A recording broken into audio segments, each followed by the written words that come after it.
بسم اللہ الرحمن الرحیم۔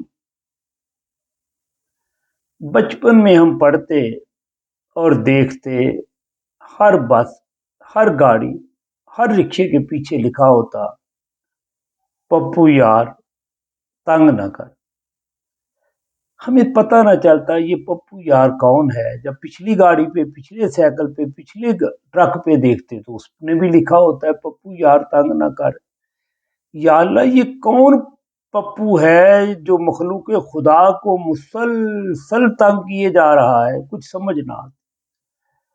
بزرگوں سے پوچھتے تو وہ ہونٹوں پہ انگلی رکھ کر خاموش رہنے کا اشارہ کرتے۔ سمجھ نہ آتی یہ پپو یار ہے کون جو 70 سال سے ہمیں اور ہمارے سیاستدانوں کو لڑا رہا ہے اور خود مزے سے بیٹھا مسکرا رہا ہے۔ کوئی اس پپو یار کی طرف انگلی نہیں اٹھاتا۔ کیا امامان سیاست، کیا کلیسا کے شیوخ سب کو دیوانہ بنا سکتی ہے اس کی ایک ہو۔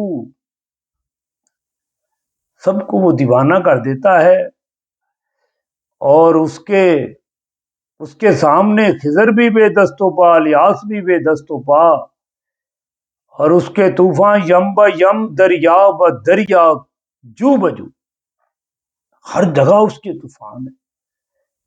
اب سب لوگ اس پپو یار کو جان چکے ہیں، لیکن کوئی انگلی نہیں اٹھاتا، کیونکہ وہ انگلی کاٹ بھی دیتا ہے اور لبوں کو سیل بھی کر دیتا۔ اس لیے ہم نفس وفا کا تقاضا ہے اب یہی، میں اپنے ہاتھ کاٹ لوں تم اپنے ہونٹ سی۔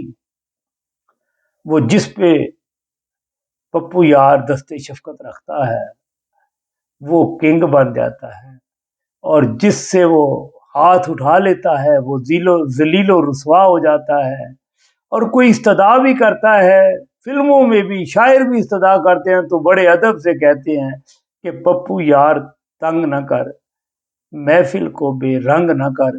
ہماری بھی اس پپو یار سے استدعا ہے کہ وہ ہمیں مزید تنگ نہ کرے۔ وَمَا عَلَيْنَا إِلَّا الْبَلَاغُ الْمُبِينُ۔